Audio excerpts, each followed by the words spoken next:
అమెరికాలో అధ్యక్ష బాధ్యతలు చేపట్టిన నాటి నుంచి వలసదారులపై ఉరుముతోన్న డొనాల్డ్ ట్రంప్ వారికి వరుస షాకులు ఇస్తూనే ఉన్నారు. తద్వారా పొమ్మనకుండా పొగపెట్టేందుకు ఉన్న అన్ని అవకాశాలను ఉపయోగించుకుంటున్నట్లు తెలుస్తోంది.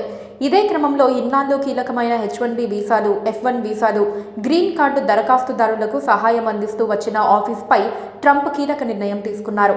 అమెరికాలో ఏటా H-1B వీసాలు, F-1 వీసాలు కలిగిన వారు, గ్రీన్ కార్డు దరఖాస్తుదారులు తమకు ఇమిగ్రేషన్ విషయాల్లో సాయం కోసం ఉపయోగించుకుంటోన్న హెల్ప్ డెస్క్ ను సస్పెండ్ చేస్తూ ట్రంప్ సర్కార్ సంచలన నిర్ణయం తీసుకుంది. ఈ మేరకు ట్రంప్ సర్కార్ అక్కడ పనిచేస్తున్న సిబ్బందిని వేరే కార్యాలయానికి మారుస్తూ ఆదేశాలిచ్చింది. దీంతో ఇకపై ఈ హెల్ప్ డెస్క్ సేవలు కావాలనుకునే వారికి అవి లభించవు.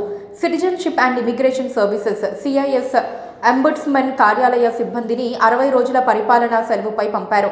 ఇది స్వతంత్ర ఇమిగ్రేషన్ పర్యవేక్షణ సంస్థను రద్దు చేసే దిశగా తొలి అడుగు అని న్యాయ నిపుణులు ఆందోళన వ్యక్తం చేస్తున్నారు.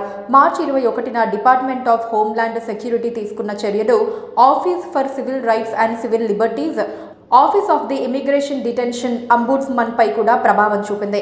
దీంతో CIS మూతపడినట్లు తెలుస్తోంది.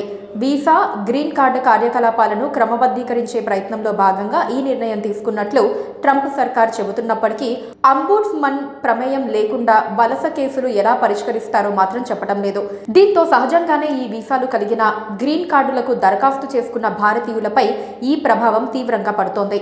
వీసా ప్రాసెసింగ్ జాప్యాలు, బ్యూరోక్రాటిక్ ఇబ్బందుల పరిష్కారం కోసం ఇప్పటివరకు పనిచేసిన ఈ సంస్థ ఏటా సుమారు 30,000 మందికి సాయం చేసింది. ట్రంప్ సర్కార్ తాజా నిర్ణయంతో ప్రభావితమయ్యేవారు ఆలస్యమైన లేదా వివాదాస్పదమైన USCIS కేసులలో సహాయం కోసం కాంగ్రెస్ ప్రతినిధిని సంప్రదించాలని న్యాయ నిపుణులు సూచిస్తున్నారు. వృత్తిపరమైన మార్గదర్శకత్వం కోసం ఇమిగ్రేషన్ న్యాయవాదులను సంప్రదించాలని కోరుతున్నారు. తమ వద్ద అన్ని రికార్డులు సక్రమంగా ఉంచుకోవాలని సూచిస్తున్నారు. వీసాలు, గ్రీన్ కార్డుల కోసం ప్రీమియం ప్రాసెసింగ్ సదుపాయం వాడుకోవాలని కోరుతున్నారు. ట్రంప్ సర్కార్ నిర్ణయం నేపథ్యంలో మైక్రోసాఫ్ట్, గూగుల్, అమెజాన్ వంటి సంస్థలు తమ H-1B ఉద్యోగుల్ని ప్రయాణాలు మానుకోవాలని కోరుతున్నాయి.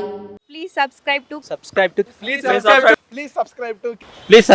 KTV Telugu. KTV Telugu. KTV Telugu. KTV Telugu channel.